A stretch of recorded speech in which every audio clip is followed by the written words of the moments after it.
Hello everyone. In this video, we are going to discuss about Git lifecycle. So what is a Git lifecycle?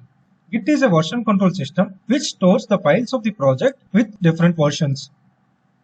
So Git lifecycle is a workflow model which describes how the project is tracked by the Git version control system. So in this video, we will discuss about this lifecycle and the day-to-day activities when we work with Git and how the collaboration happens between multiple team members, and also we would see the important Git commands as part of this lifecycle.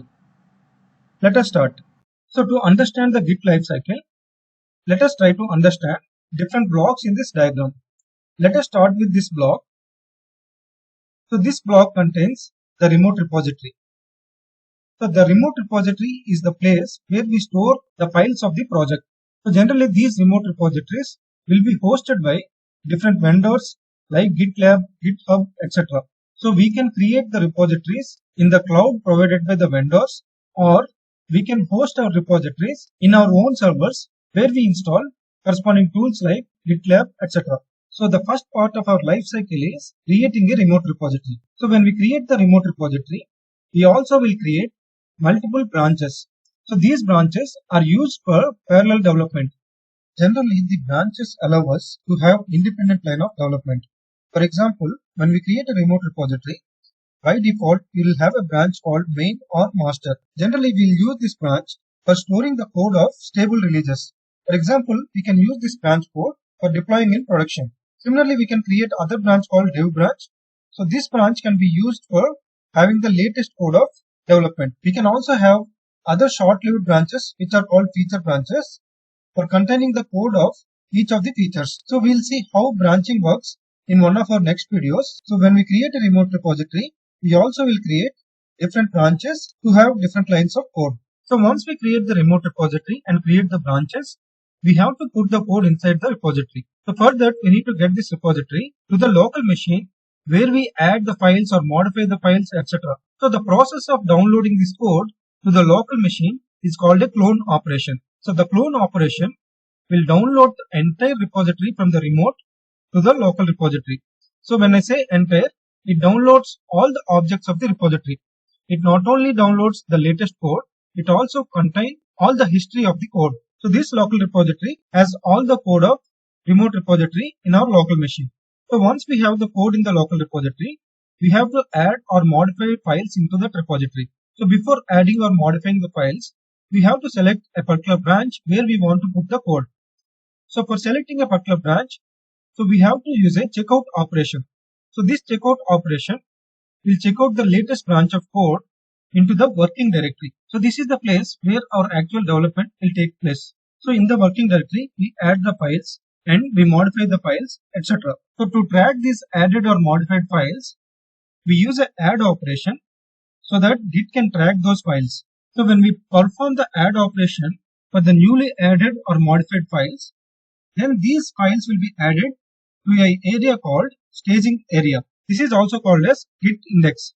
So this will group all the files which will be committed to the local repository in the next commit operation.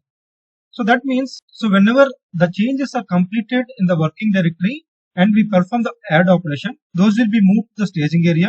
So if we want to place those modified files in the local repository, then we have to perform a commit operation. So when we perform this commit operation, all the files from the staging area will be moved to the local repository. So now our local repository will have all the newly added or modified files in the corresponding branch. So once the code is available in the local repository, we need to move that code from the branch of the local repository to the corresponding branch in the remote repository. For that, we'll use an operation called push operation. So this push operation will push the code from the branch of a local repository to a corresponding branch in the remote repository. So this is how we can place our code in the remote repository. So here we have used multiple operations like clone, checkout, add, commit, and push. So these are the initial steps we follow to place our code in the remote repository. What if we have multiple developers working on the same branch of code and each of the team members share their code with others on the same branch? Then they need to merge the code of other team members in the working directory before pushing their code. So to merge the code of others, we have some other operations like fetch, merge and pull. So let us assume we have two team members here, the team member 1 and team member 2. If team member 1 wants to share his or her code to the team member 2, then the team member 1 will push the code to the remote repository. So for example, both are working on the dev branch. That means the team member 1 will push the dev branch to the remote repository. Now the second team member has to get the changes in this dev branch in his local repository. So for that, he has to use the fetch operation. So this fetch operation will get all the changes in corresponding branches and place them into the local repository. So now the code of the remote branch is available in the local repository. So this code needs to be merged with the code of the same branch in the working directory. So for that, he would select his own branch by using checkout operation, and then the merge operation needs to be done to his or her own branch from the remote branch which is available in the local repository.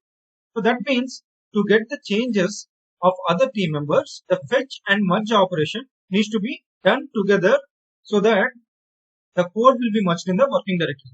So once the working directory has the modifications of its code, in addition to the merging of the code from other team members, then again this add and commit operations will be done, and then the push operation will be done to place the latest changes in the dev branch of the remote repository.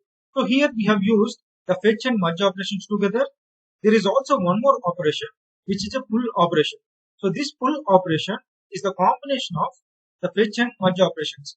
So when the team member 2 performs the pull operation, corresponding branch code will be placed in the local repository as well as it will be merged to the working directory of his own branch. So that means the pull is combining both operations of fetch and merge. So this is how the collaboration will happen between multiple team members using the operations of fetch and merge or pull in addition to our existing operations add, checkout, commit and push operations. So here when we talk about remote repository, we are just talking about the remote repository what we have created in the step 1. But it may not be possible for us to contribute directly to the remote repository. For example, if we take open source projects, we may not be allowed to directly contribute to the remote repository by changing the corresponding contents in the branches of the remote repository directly. So in that case, we have to fork the remote repository. That means we will copy the existing repository using the owner ID to our ID. So here we will have a forked repository with our own ID. So this forked repository will have all the branches of the remote repository.